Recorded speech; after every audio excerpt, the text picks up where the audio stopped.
झारखंड के 24 जिलों से आए हुए एनओपीएस, झारोटेट, ओपीएस, जिस भी नाम से पुकारे हैं तो आप ही मेरे साथ मंच साझा कर रहे हमारे सहयोगी मंत्री भाई दीपक बिरुआ जी, झारखंड की शान पद्मश्री श्री मुकुंद नायक जी, हमारे साथ बैठी हमारी माननीय राज्यसभा सांसद महुआ मैडम, और यह मंच जिन अगुआ साथियों से सुशोभित हो रहा है उसमें हाथी के पांव में सबका पांव भाई विक्रांत सिंह जी, और हैदराबाद या तेलंगाना से आए हुए आपके एनओपीएस के नेशनल जनरल सेक्रेटरी स्थित प्रज्ञ साहब जो फ्लाइट पकड़ने चले गए। बड़ा खूबसूरत नाम है और इस नाम के निहितार्थ भी बड़े खूबसूरत हैं। स्थित प्रज्ञ का मतलब समझते हैं आप लोग? प्रज्ञा या विजडम, ईश्वर जो आपको भला सोचने की शक्ति देता है, हिंदी में उसको प्रज्ञा कहते हैं। और प्रज्ञा जब स्थित हो जाए आपके मनोभाव में तो आप गलत नहीं सोचते हैं। यही स्थित प्रज्ञ की मनोवृत्ति है जो आपके नेशनल जनरल सेक्रेटरी की थी। तो मैं उनकी भावनाओं को, उनकी खास करके बोली हुई हिंदी को बड़ा सम्मान करता हूं। उन्होंने दिल की बातें कही। आज इस मैदान में विक्रांत जी के आमंत्रण पर आना पड़ा। विक्रांत जी ने लगभग मेरी बातों को, जो मैंने मन में सोच रखा था, इन्हीं को उद्गत कर दिया।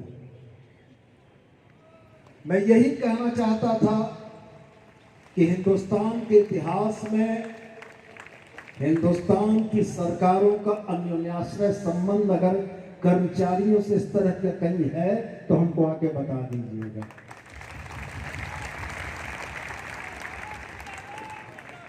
हेमंत की सरकार इस बात की आलोचना की पात्र बनी कि वो कर्मचारियों से डरती है, और हमारे माननीय मुख्यमंत्री का यह कहना था कि न कर्मचारी मेरे अधीन है, न हम कर्मचारियों से डरते हैं। कर्मचारी बंधु हमारे भाई और बहन हैं, झारखंड के बेटे बेटी हैं, जिनके हक अधिकार को रखना हेमंत सरकार का काम है। हमेशा हम लोगों ने सुना मुर्दाबाद के नारे लगे सरकार और सरकार के मंत्रियों के खिलाफ। कब सुना आपने कि सरकार के मुख्यमंत्री के जिंदाबाद के नारे लगे? आपके मंच को साझा सत्तारूढ़ गठबंधन के माननीय मंत्री करें। आपकी बातों की पैरोकारी जितनी मजबूती से आप न कर सकें, सरकार के अंदर के लोग आपकी बातों की पैरोकारी करें। यही वो अन्योन्याश्रय संबंध है जो 2019 से लेकर 24 तक आज तक बना है।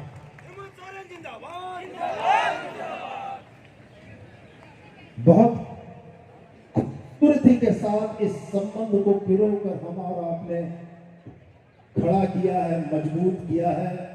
उस मजबूती के धागे में आपसी संबंधों को हम लोगों ने एक तरीके से बुना है, गूंथा है। लेकिन मैं एक बात जरूर आपसे कहना चाहता हूं। कहीं हमने पढ़ा था कि जीवन में साथ चलने वाले संगी का जब चयन करना हो तो संगी के चयन में एक बात को बहुत याद रखना कि जिससे तुम प्यार करते हो उसको मत चुनना, जो तुमको प्यार करता उसको चुनना, वो तुमको जीवन भर नहीं छोड़ेगा। भावनाओं का ज्वार कभी निकलेगा, कभी लोक लुभावन नारों में दिल बहलेगा, कभी परिस्थितियां ऐसी होंगी कि लगेगा कि विक्रांत जी बोल रहे थे वो गलत, ये सामने टीवी में जो दिख रहा है यही सही है। तो मैं आपको खाली यही याद दिलाना चाहूंगा कि उस समय आंखें बंद करके एक बार सोच लेना, जिसको आप प्यार कर रहे हो वो आपको प्यार करेगा, इसकी कोई गारंटी नहीं है। लेकिन जो आपको प्यार करता है वो जीवन भर आपको प्यार करेगा, इसकी गारंटी है। और ताकत जब मुट्ठी में बंधती है तब मुक्का बनती है, और जब मुट्ठी की ताकत ना हो तो उस ताकत की कोई कीमत नहीं है। बाकी आप समझदार लोग हैं, मुझको बहुत बातों को दोहराने की जरूरत नहीं है। ईश्वर ने, इस राज्य ने, इस देश ने, इस समाज ने बुद्धिजीवी के तमगे से आपको नवाजा है। आप खेत में कुदाल चलाकर, मट्टी काटकर जीविका अर्जन नहीं करते हैं। आप कलम चलाकर जीविका का अर्जन करते हैं, इसलिए आप बुद्धिजीवी कहलाते हैं।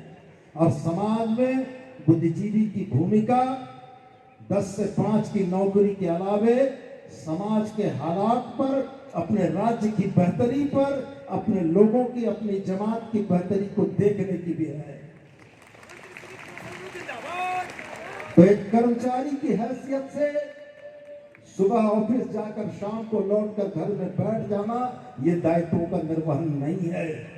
दायित्वों का निर्वहन यह है कि एक सजग बुद्धिजीवी जिसके अंदर में अपने राज्य के लिए, अपने जमात की बेहतरी के लिए दिल धड़कता है, वह इस बात को भी बड़ी गंभीरता के साथ सोचता है कि समाज में जो चीजें चल रही हैं उसमें सही क्या और गलत क्या। मैंने वक्तव्य सुना, पूर्व में भी मैं दोहराता रहा हूं कि सरकार की बाहें आप हैं, सरकार के कदम आप हैं, सरकार कल्याणकारी योजनाएं बनाती हैं, धरातल पर उनको उतारने का जिम्मा आपका है। सरकार की योजनाएं विफल हो जाएंगी अगर धरातल पर न उतरे।